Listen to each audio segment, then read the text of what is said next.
Halo pemirsa Kitab Mawas Diri. Dalam video kali ini, saya akan membawakan sebuah pembahasan yang berjudul Babat Mengwi. Semoga pembahasan ini dapat menjadi pengetahuan untuk kita semua. Tanpa berlama-lama lagi, langsung saja kita ke pembahasannya. Babat Mengwi. Pada tahun 1343, di mana Mojopahit berhasil menaklukkan Bali di bawah pimpinan Patih Gajah Mada dan para Arya, salah satu yang ikut menggempur Bali dari arah selatan atau Kuta, yaitu Arya Kenceng, yang kemudian oleh Patih Gajah Mada ditugaskan untuk menjaga keamanan daerah Bali bagian barat dan tinggal di sebuah desa bernama Buahan bersama Arya Sentong dan Arya Belong Kaba-Kaba serta Arya Dalancang di kapal.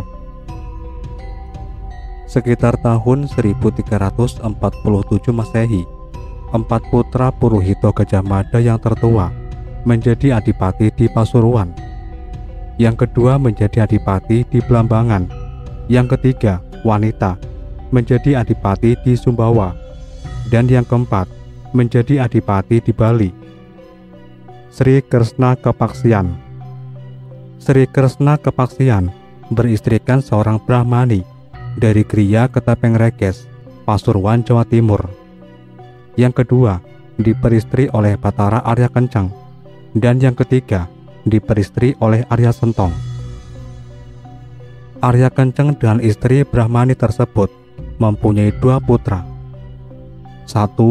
I Gusti Raka atau Dewa Raka atau bergelar Sri Megada Prabu. Yang kedua, I Gusti Rai atau Dewa Rai atau bergelar Sri Megadanata.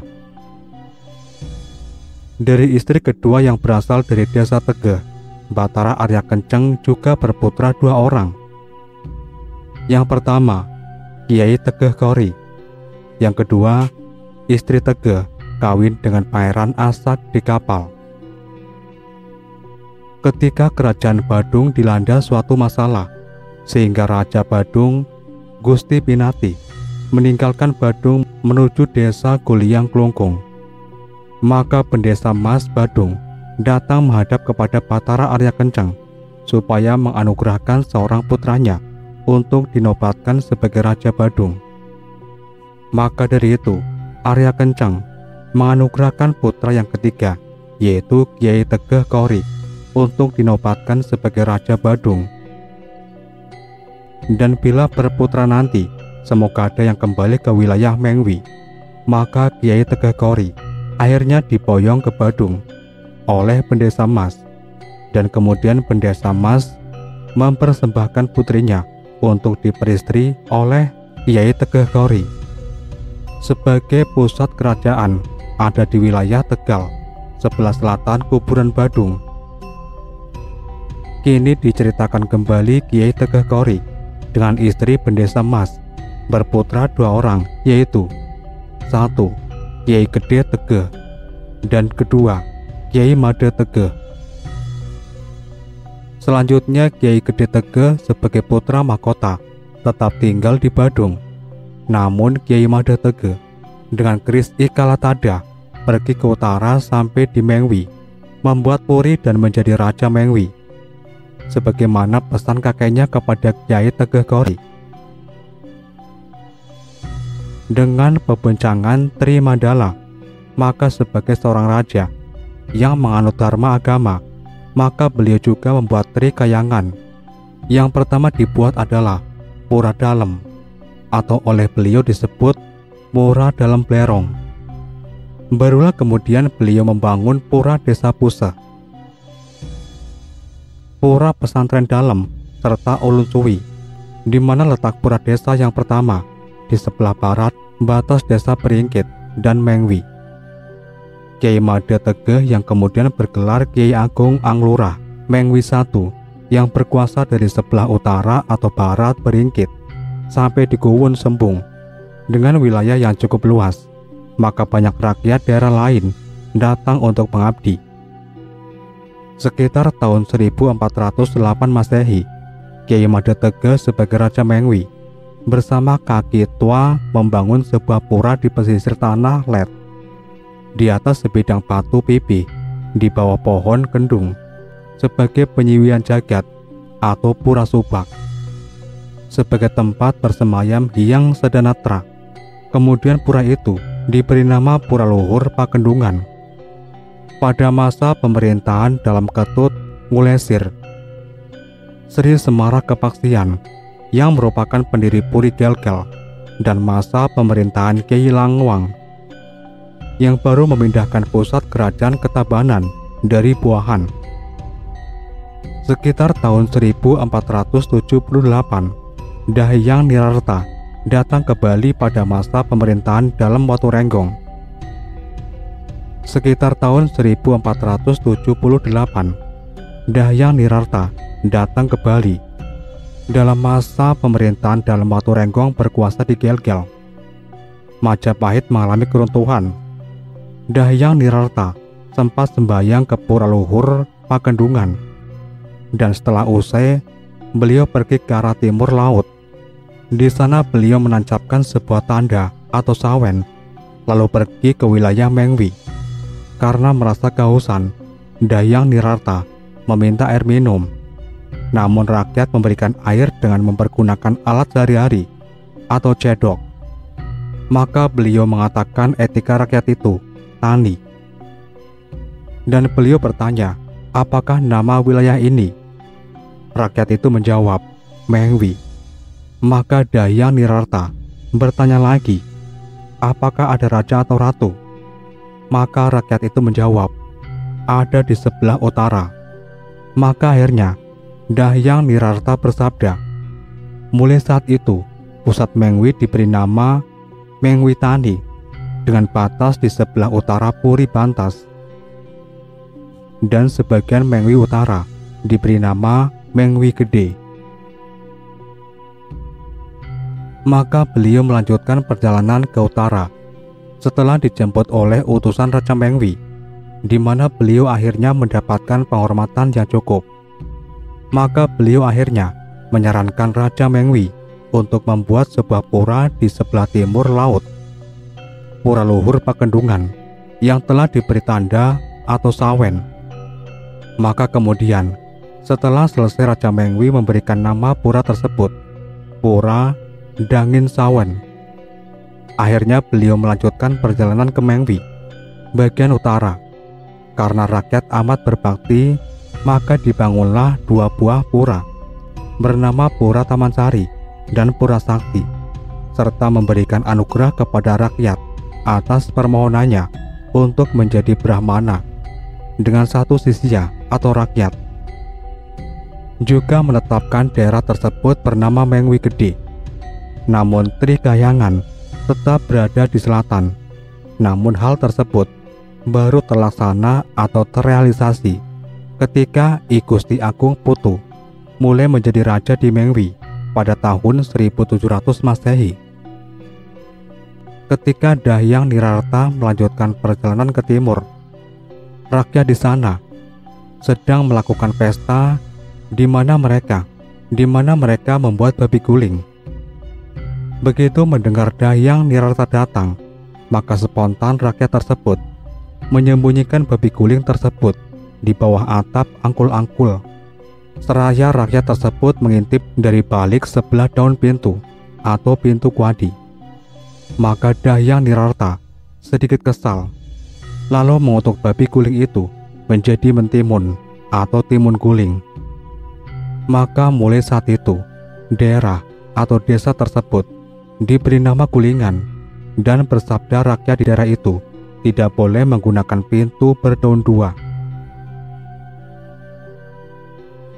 Masa akhir kekuasaan Raja Mengwi I, datanglah seorang utusan dalam Watu Renggong yang bermimpi melihat tanah garu atau harum di wilayah Mengwi. Maka diutuslah seorang pejabat dari Arya Petandakan untuk menelusuri keberadaan tanah tersebut. Namun beliau mengingatkan supaya Arya Petandakan setelah sampai di kerajaan Mengwi mohon izin terlebih dulu kepada para raja kerajaan Mengwi itu, yaitu Kiai Gede Tegeh yang bergelar Kiai Agung Anglurah Mengwi I. Setelah tanah harum itu didapat, Arya Petandakan bukannya kembali ke Gel-Gel untuk melaporkan kepada Dalem Waturenggong. Justru tanah tersebut ditempati sendiri oleh Arya Petandakan. Maka Dalem Waturenggong, setelah sekian lama menunggu, akhirnya beliau bersama pengawalnya berangkat menuju ke kerajaan Mengwi dan langsung menuju ke Puri Mengwi bertemu dengan Kiai Agung Anglurah Mengwi I. Setelah diadakan perjamuan serta mendapat penjelasan yang cukup dari Raja Mengwi, maka Dalem Waturenggong berniat menemui Arya Petandakan. Namun di tengah jalan beliau berhenti karena beliau merasa tidak pantas lagi menempati tanah tersebut. Maka dari tempat itulah beliau bersabda bahwa Arya Petandakan tidak pantas dan tidak akan bisa menjadi raja untuk selanjutnya.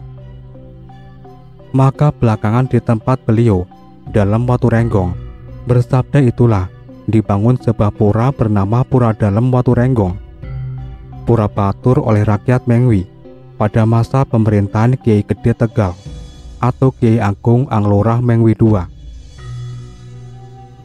Kiai Agung Anglurah Mengwi II setelah ditinggal wafat oleh ayahnya, beliau juga membangun sebuah pura di sebelah tenggara puri itu untuk mengenang kebesaran serta kemuliaan ayahnya sebagai pendiri kerajaan Mengwi, yang kemudian diberi nama Pura Pelet atau Ida Ratu Ngurah Agung. Pada saat terjadi pemberontakan Kiai Patanjeruk terhadap Dalem Pekung, maka Kiai Gede Tegal atau Kiai Agung Anglurah Mengwi II bersama Raja Badung III, Tegeh Kori, serta Raja Tabanan, Cokordi Winalwan bersama-sama menumpas atau mengusir Kiai Patanjeruk dari Gel-Gel, dan Kiai Patanjeruk melarikan diri ke arah timur dengan menyeberang Tokat Unda. Maka atas jasa tersebut, semua pemimpin pasukan yang membantu Dalem Pekung, baik Tabanan, Badung maupun Mengwi, mendapat hadiah berupa keris. Namun Raja Mengwi mohon diberikan sesuatu yang oleh Raja Mengwi dilihat menyala di dalam gedung penyimpanan pusaka. Maka oleh Dalem, karena senjata itu belum sempurna dan berbentuk tombak, sehingga diberi nama Ki Baru Pandak. Kiai Ngurah Pemayun yang bergelar Kiai Agung Anglurah Mengwi III turut menggempur kekuasaan Ngurah Talabah di Kuta bersama Raja Badung IV, Tegeh Kori. Ketika Ngurah Talabah mendurhaka dengan melarikan diri serta meninggalkan prajurit ketika berhadapan dengan Kepemundar, Lombok, maka dari itu wilayah Kuta merupakan wilayah Mengwi juga. Dari Badung yang gugur pada saat itu adalah Kiai Putu Tegeh yang merupakan paman dari Kiai Macan Gading dan Jambe Merik serta Glogor. Kiai Ngurah Pembayun yang bergelar Kiai Agung Anglurah Mengwi III menerima wilayah Jimbaran dan Kuta ketika putri Raja Badung IV yang bernama Kiai Luh Tegeh kawin dengan Kiai Ngurah Agung. Kiai Ngurah Pemayun, Kiai Agung Anglurah Mengwi III melamar putri Raja Badung keempat yang bernama Kiai Luh Tegeh, di mana Kiai Luh Tegeh sebenarnya telah bertunangan dengan Kiai Jambe Merik.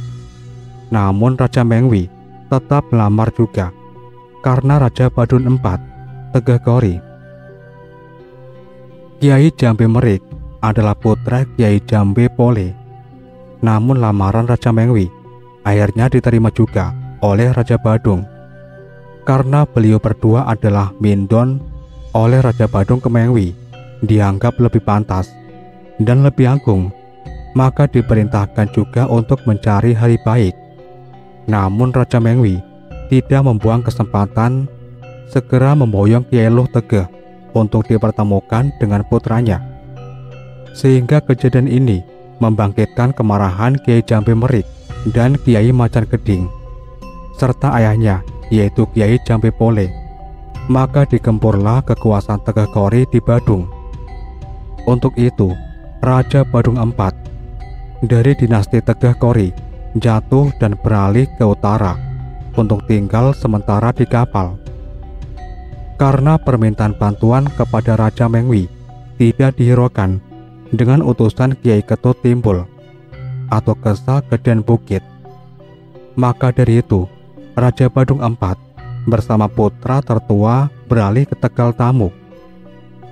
Beliau juga pernah melakukan perang tanding dengan Raja dan Bukit Panji Sakti ketika anaknya dilamar atau dipinang yang bernama Gusti Ayurai.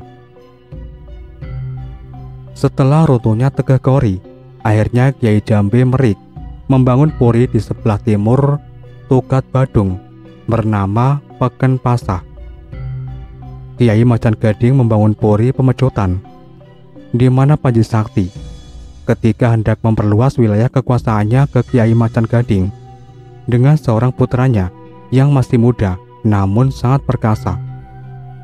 Ketika peperangan berlangsung, pasukan Panji Sakti dapat dipukul mundur oleh putra perkasa tersebut. Kemudian putra tersebut bergelar Betara Sakti Pemecutan. Ketika Panji Sakti mundur dari daerah Badung, maka Panji Sakti dapat mampir ke Puri Mengwi serta dijamu dengan baik oleh Raja Mengwi. Disitulah Panji Sakti melihat putri Raja Mengwi yang bernama Gusti Ayurai. Seketika itu pula Panji Sakti memohon pamit kepada Raja Mengwi untuk kembali ke Den Bukit.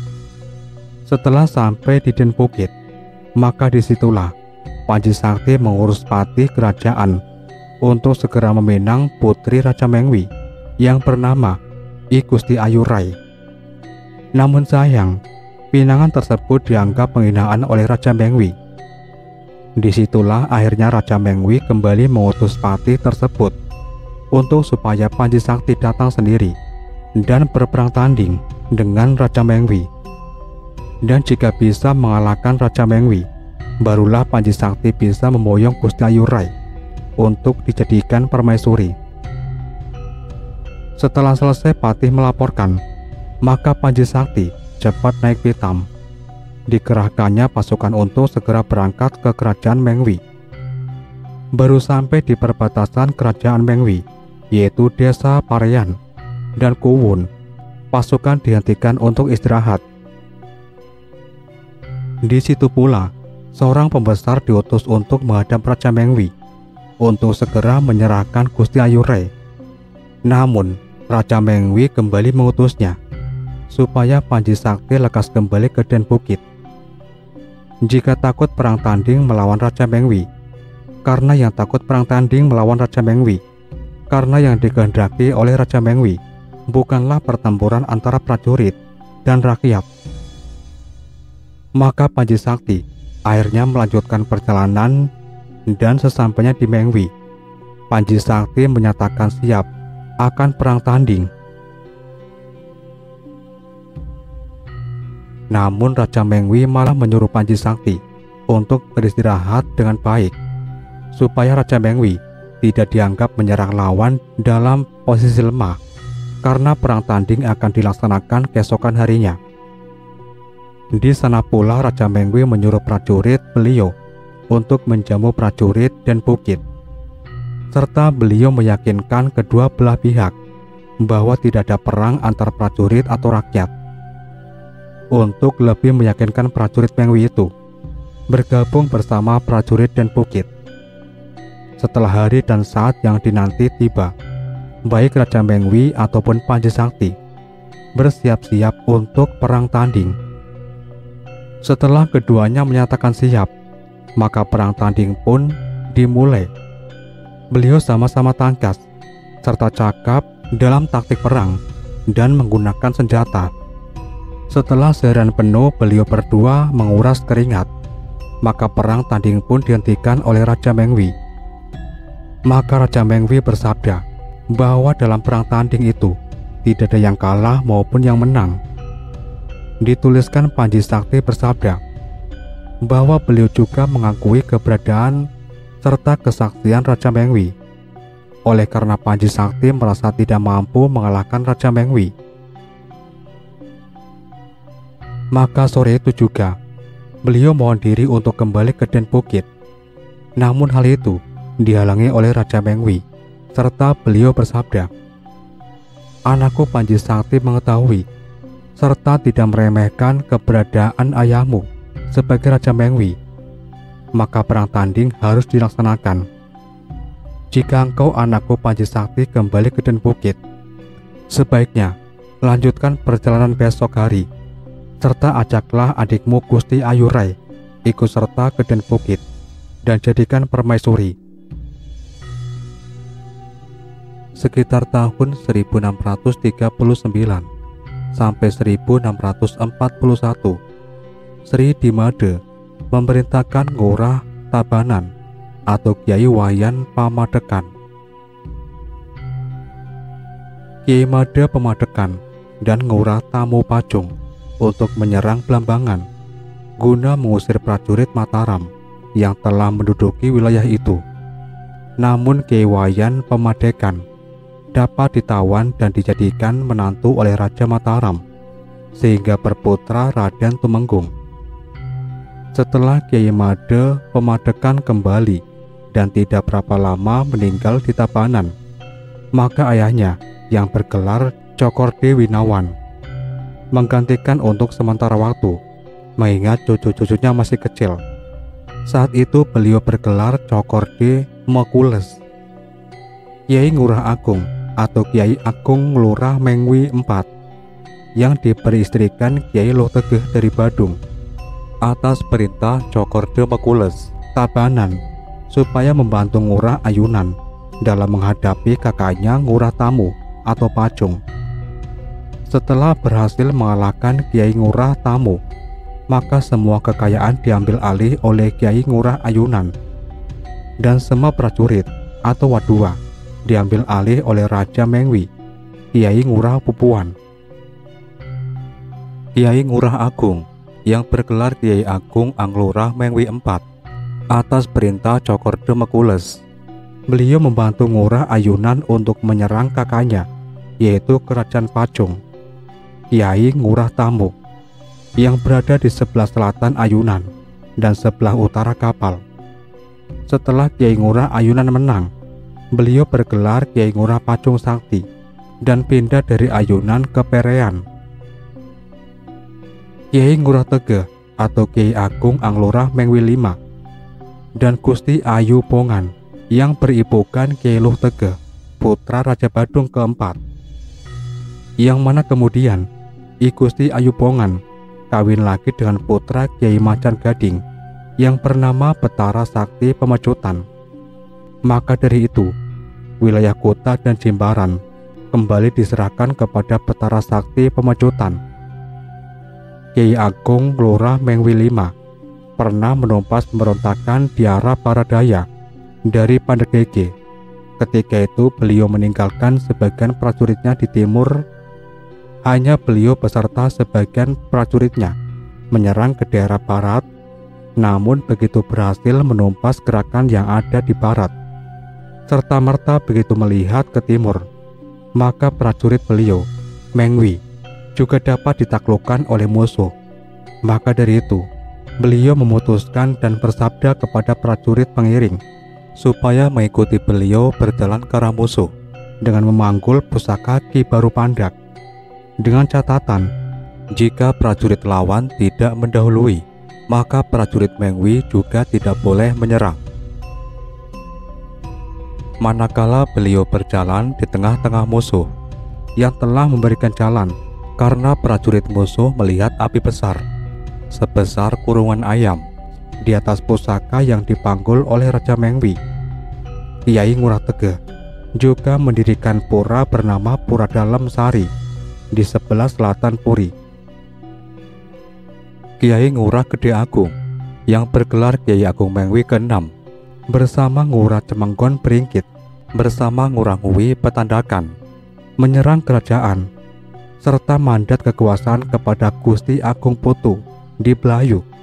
Sebagai bukti setia, Kiai Agung Nglurah Mengwi 6 menyerahkan sebuah senjata tombak sakti bernama Ki Barupandak. Maka pada saat itulah putra Betara Sakti Pemecutan datang dan berteduh di bawah pohon beringin di depan pura desa Beringkit dengan menyandarkan senjata pusaka, sehingga menyebabkan beringin itu mengeluarkan asap. Maka oleh Gusti Beringkit, beliau diantar ke Puri Agung Pupuan Mengwi.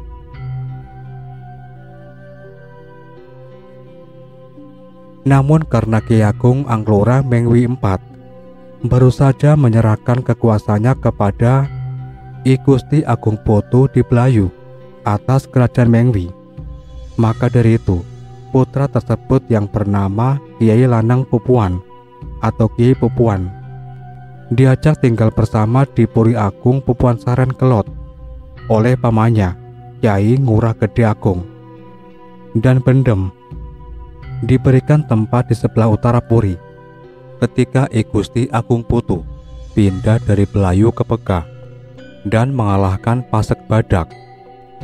Maka keluarga penataran tersebut dihaturkan untuk dijadikan bala tentara atau Batapatu. Diceritakan kembali setelah Kiai Nyoman Pemedilan atau Kiai Macan Gading wafat di Watu Klotok dalam pertempuran menumpas pemberontakan Kiai Agung di Made pada masa pemerintahan Dalem di Made. Maka Kiai Agung di Made setelah merasa terdesak oleh pasukan Panji Sakti dan Dewa Jambe, maka mundur ke arah barat dan sampai di Jimbaran yang merupakan wilayah kerajaan Badung atau Pemecutan.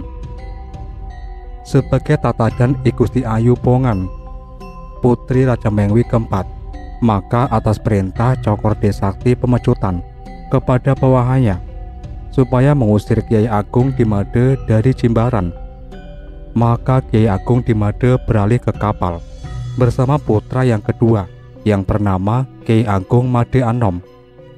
Karena memang raja kapal adalah saudaranya dan I Gusti Agung Putu yang merupakan putra pertama dari Kiai Agung di Made tinggal di Kuramas.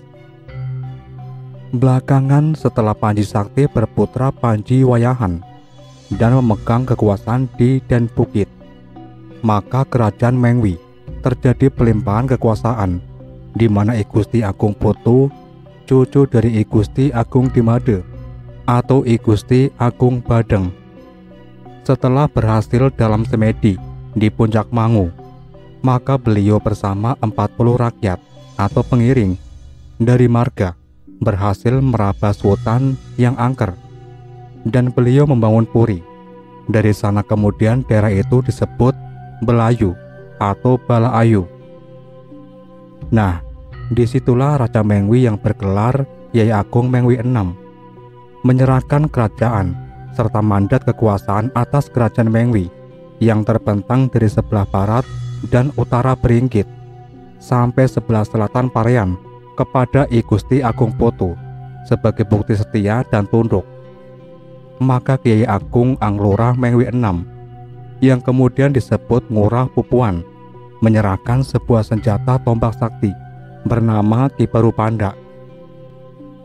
Belakangan beliau berpindah dari Belayu ke Bakak. Pada saat peresmian puri tersebut, maka disitulah Pasek Badak diundang dan dikalahkan. Lagi-lagi atas nasihat orang Cina, maka puri dipindah lagi ke arah tenggara, serta tetamanan beliau yang bernama Taman Gantar diserahkan kepada rakyat, dan orang Cina tersebut membangun taman baru di antara dua sungai dengan cara membendung di sebelah selatan. Maka kelihatan taman tersebut berada di tengah danau yang kemudian bernama Taman Ayun. Setelah kerajaan dirasa aman, kehidupan rakyat makin baik dan tentram karena I Gusti Agung Putu mampu memimpin rakyatnya serta berwibawa.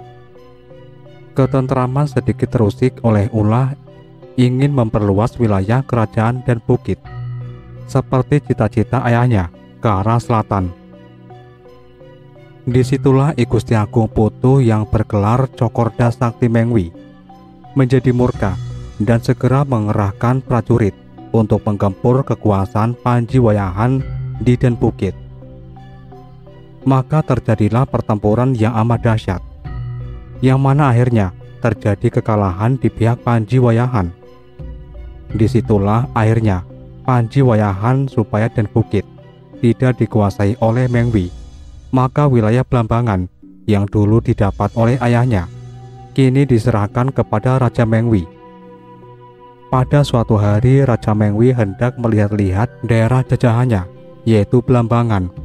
Pada saat itu beliau hendak berangkat, maka beliau menitipkan kerajaan Mengwi kepada Raja Tabanan, yang sekaligus paman dari hubungan nenek, yaitu Gusti Ali Dawu, di mana dulu Gusti Ali Dawu pernah dibantu oleh Kiai Agung di Made atau Kiai Agung Badeng.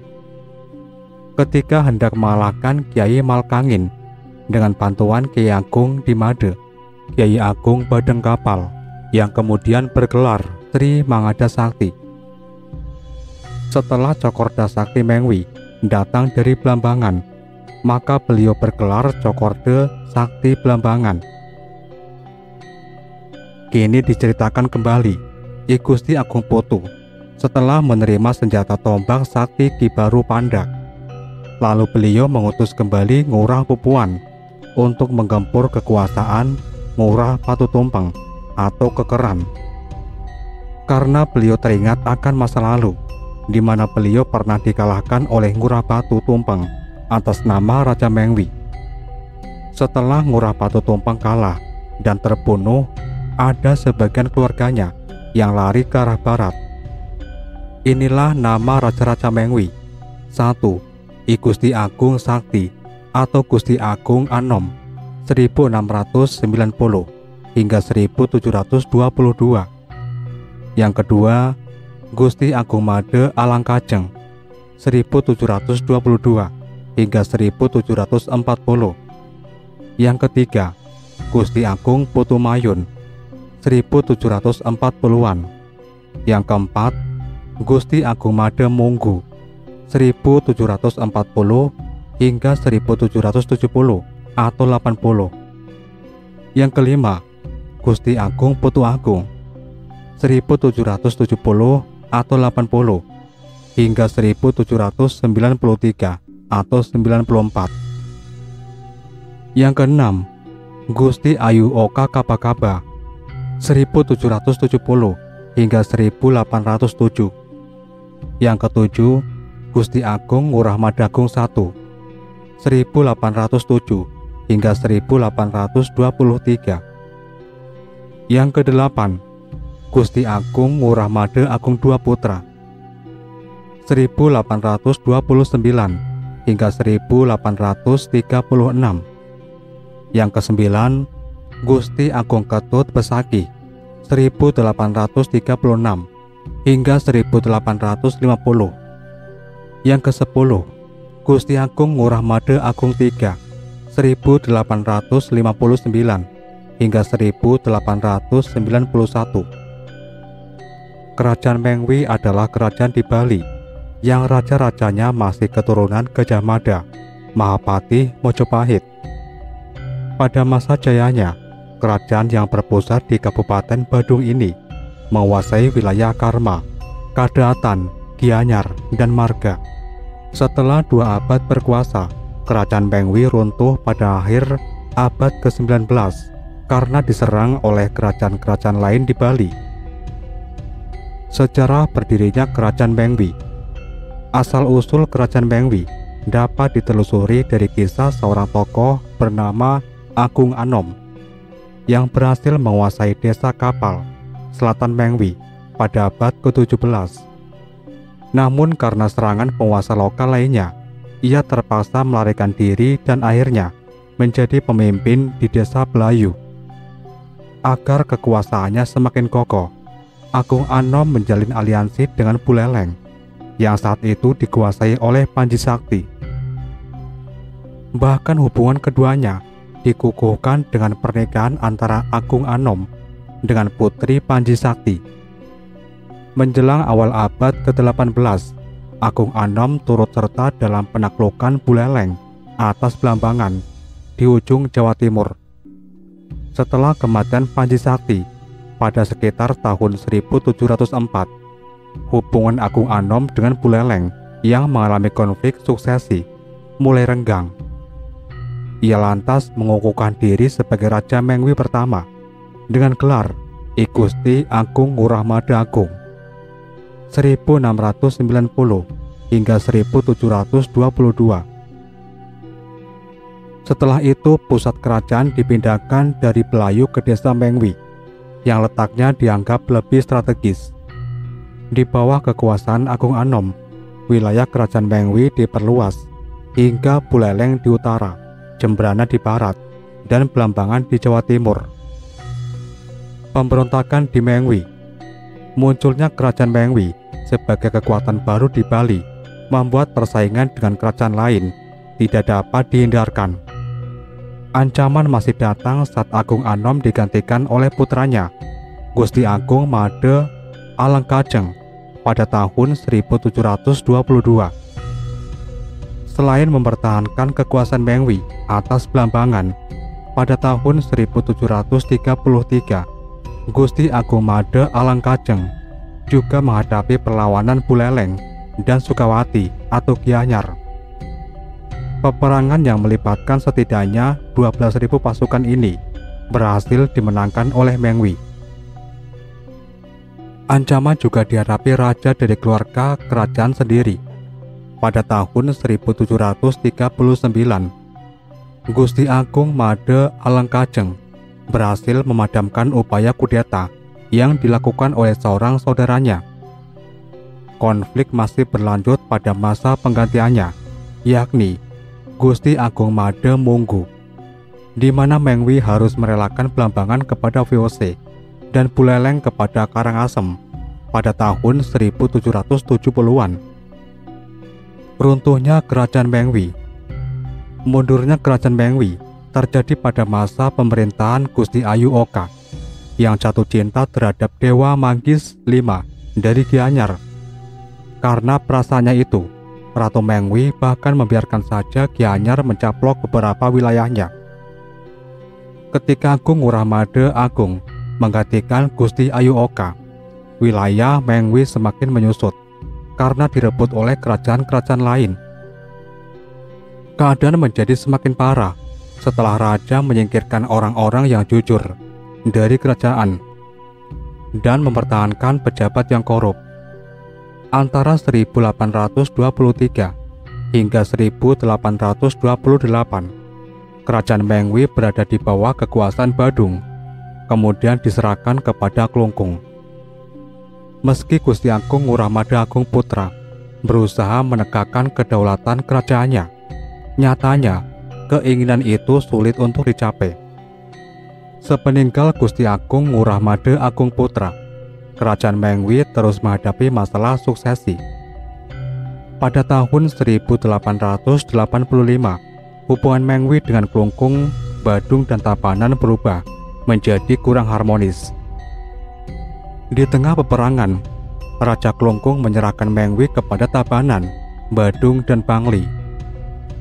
Riwayat kerajaan Mengwi resmi berakhir saat rajanya tewas dan wilayahnya dibagi oleh kerajaan-kerajaan yang menang dalam pertempuran. Itulah akhir dari pembahasan kita kali ini, dan nantikan pembahasan-pembahasan berikutnya tetap di channel Kitab Mawas Diri.